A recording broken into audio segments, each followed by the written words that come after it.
Sorry, God, I'm so embarrassed. Welcome back to Beast Wars Wednesday. I'm your host. Decepticon Doug. And here is your host, Predacon Paul. Today's episode of Beast Wars is called... Don't tell me. I know this. I know it. I got it. It's called The Probe. It's another The episode. It's The... Chase. No. The Aerosmith? The Spark. Directed by Colin Davies. And Colin Davies is known for doing... looks like he's primarily a visual effects artist. He's done visual effects for Night and Day, Spotlight, and John Wick. It's written by Larry DiTillo. I think he's one of the showrunners. He's one of the head writers of the show. So, The Spark starts with a stasis pod orbiting the planet, and it gets hit by some space debris and goes spiraling down toward the surface. Tarantulas is in the Predacon base, and he detects it right away. I feel like he was just standing there watching for days. And he's like, where's it gonna land? Where's it gonna land? Where's it gonna land? And then Megatron's like, boo! And Tarantula's like, oh God! And Megatron's like, ooh, a stasis pod. I love those. They give me new troops. And Tarantula's like, I'll go get it. I'll go get it. Megatron's like, no, because you're horrible. You stay right here where I can watch you. Scorponok and Black Arachne are close by. They can get it. The stasis pod is heading toward Badlands near Predacon territory. Rhinox, ever the racist... Racist Rhinox. Luckily, he's there because he sees the stasis pod. And he's like, oh, good. I need to go get that. So off he goes. Lumbering away. He really should have ran there in beast mode, actually. I think so, too. Yeah. Because he runs everywhere else in beast mode. The Badlands are so unstable with Energon. It really fries your circuits up. There's like geysers erupting, plasma and like Energon.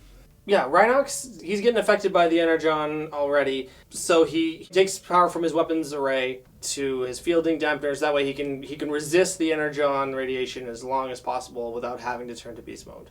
Because as we learned before, rhinos don't have very good fingers to do typing with. The stasis pod is in bad shape. It had a rock on it. The protoform is in high risk of going offline entirely. So it's up to Rhinox to stabilize it and get the stasis pod repaired enough to actually do its function and awaken the new Maximal. Cheetor also happens to show up. He's like, leaping lizards, or whatever he says. Jumping gyros, what was that? Cheetor also gets a hold of Tigatron, and he's like, hey Tigatron, come get the stasis pod with me. Tigatron's like, cool man, I'll be right there. Yes, little cat. Let's go get the stasis pod. And then Tigatron happens upon Scorponok, Space Ninja. Then he uses his Ice Blast on Scorponok. I actually really like this move. It's very in character with Tigatron because he doesn't like to use lethal force, but he'll trap you in ice if he's gotta. For all intents and purposes, give you hypothermia and then kill you. I mean, they're robots. Yeah, if you were to do that to a person, the person would die. 100%. Black Arachne gets the drop on him. She jumps behind him and she's like, dramatic line! And he tries to shoot her, but it doesn't work, so she pegs him with a Cyber Venom. I think this is the first time we see Cyber Venom. Big Cat is down. What Rhinox needs to get the protoform stable is a locking chip. A locking chip. The locking chip is... A locking chip. The protoform's locking chip is damaged, so he's going to take Cheetor's to replace it. Otherwise, the Energon is going to do permanent damage to the protoform. This also means that if Cheetor stays in robot mode for too long, without a locking chip, you can't go into stasis lock. It's like a coma for Transformers. It'll do permanent damage to his circuitry. So if that thing tells you it's time to transform back to beast mode, transform back to beast mode or you're dead. Rhinox turns Cheetor off. Cheetor has this dream where Rhinox is there as like a spiritual guru telling him all about sparks. Cheetor wakes up, he's like...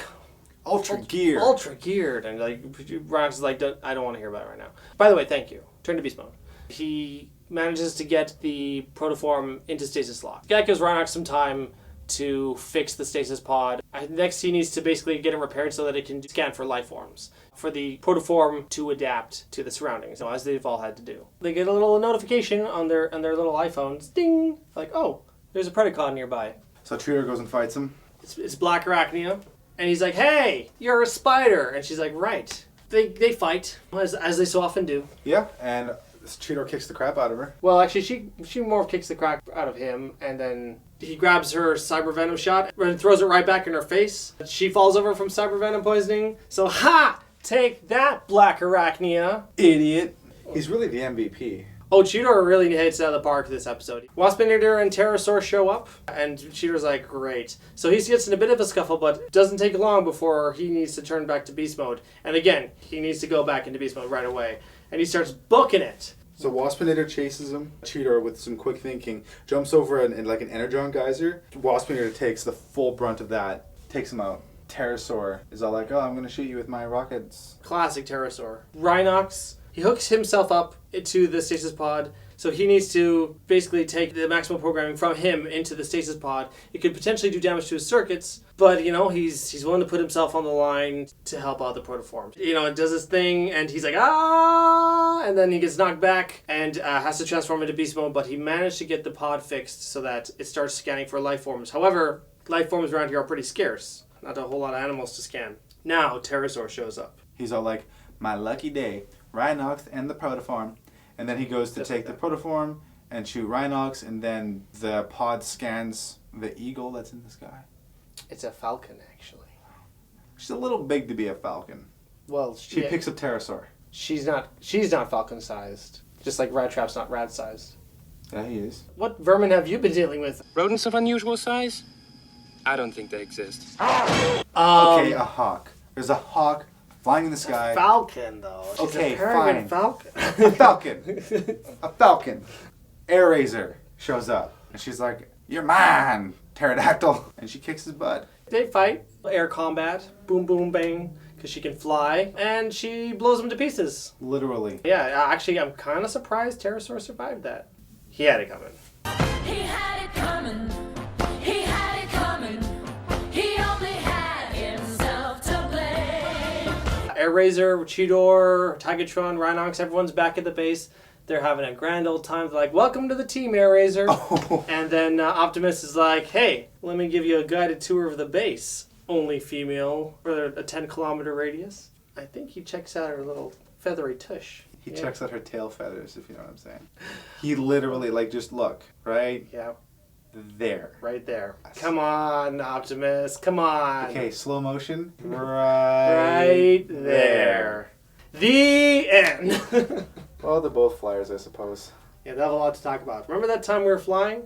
So how about that altitude? It's great times. So, Predacon Paul, who should get this party started? I'll get this party started. Please. All right. What did you like about this episode?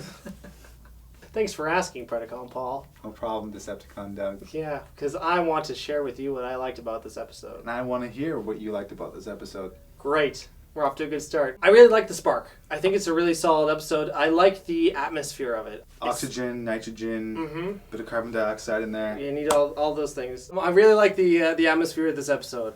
It's very low energy for the most part. It's more contemplative. There's action scenes, but it's not like high octane action. Like, it has its moments, especially later on in the episode, but the major conflict of the episode is Rhinox trying to fix a stasis pod to save the life of a Maximal. It's basically like a doctor's episode of Beast Wars, you know? It's kind of unique that way. It's a big struggle like in Fallen Comrades, but it's a different kind of struggle. And I like that they were able to kind of do something similar, but differently. They had this great sequence of events where it just, like, stuff gets from bad to worse. You know, not only does it land in Predacon territory, but it's unable to enter stasis lock, and then they gotta take a stasis chip out of someone, and then, you know, Rhinox is defenseless basically against everything except the Energon, but that's even, like, the clock is ticking, right?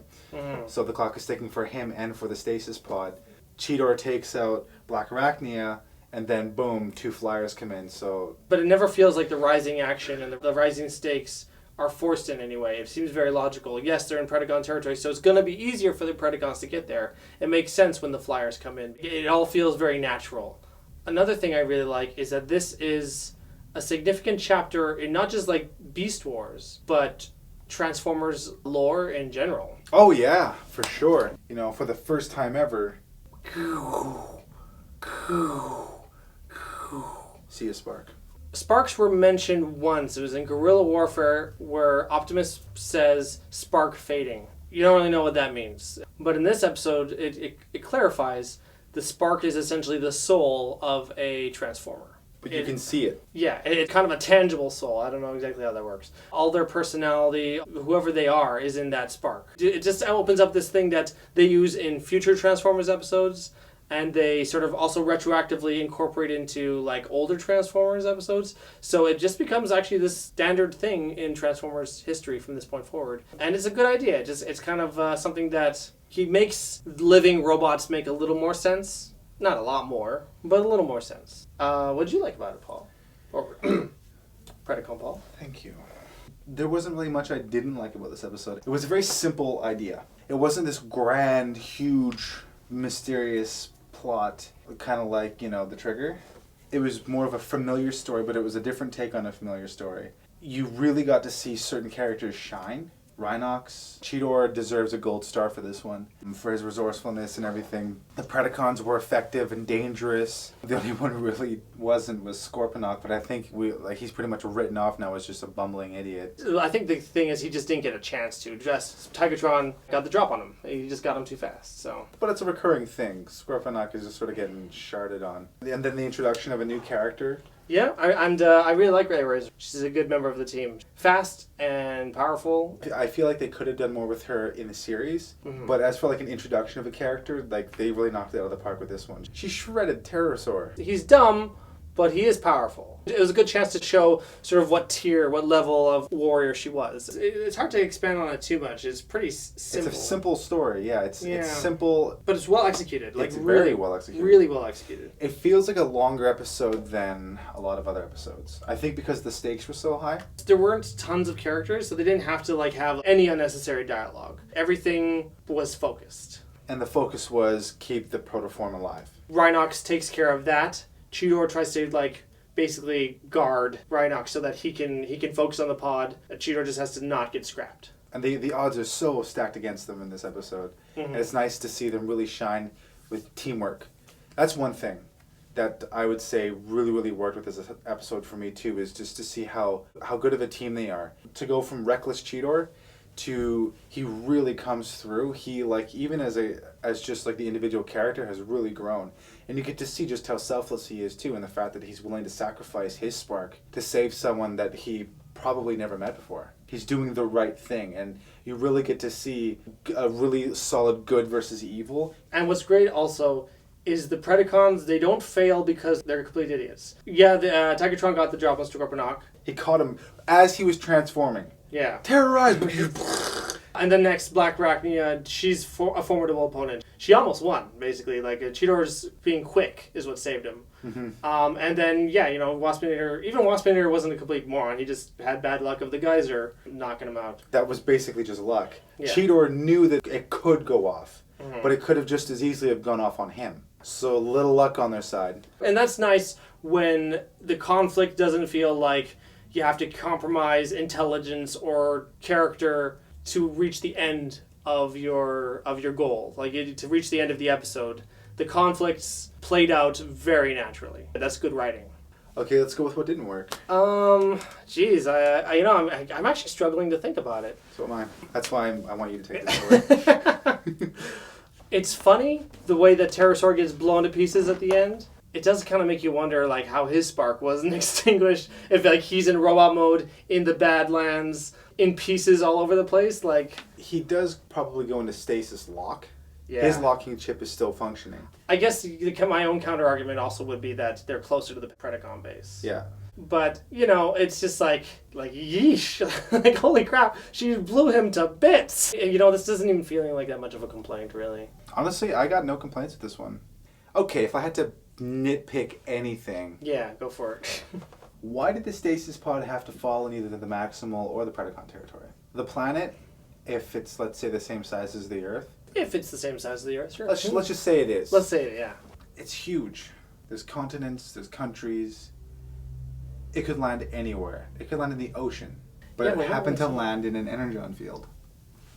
Why? I mean, if their scanners have limited range, who's to say stasis pods aren't falling down all over the place? That's true. Around the planet, but they're just only ever seeing the ones above. Unless, when Optimus jettisoned all the stasis pods into orbit, they were jettisoned into geosynchronous orbit, because they do have thrusters, right? They have the ability to land, because I'm pretty sure Inferno lands. Inferno's actually lands properly, yeah. Yeah, the thrusters engaged, it's and then he has issues. Okay, then I just defeated my own nitpick. orbit could be polar orbit, it could be geosynchronous, or it could be orbiting the planet. If it's a geosynchronous orbit, it would need to be orbiting, and then its altitude and its speed would constantly have to be adjusted so that way it stayed directly above the rotation of the Earth. If they're actually all in a band right over top of where the two ships fell, then it's conceivable that they'll always fall in that area. Right, okay. So I'm going to say that, okay, there you go. They're in geosynchronous orbit. So there goes that nitpick. Well, in that case, I guess that's it. So we are going to give the Spark 4.5 out of 5 Sparks. You know, it is odd that we seem to have no complaints, but we both didn't feel like it was a 5-star episode. Something about it doesn't feel like it elevates it really to the level of a 5-star, but there's nothing inherently wrong with it. So it's kind of a weird space. But we did sit on 4.5. I feel pretty good about it. I don't know if you feel pretty good about it. I was leaning more for a 4. Something feels like it might be missing out of this episode. Yeah. But the whole episode was executed so well. It's definitely a must-see. It's good. It's solid grade A Beast Wars. So, what do you think about the Spark? Please leave in the comments. Like us. Give a thumbs up. Subscribe. Share with your friends. They'll thank you. They'll thank you for it. And please tune in 2 weeks when we talk about the Trigger. Part 1 and Part 2.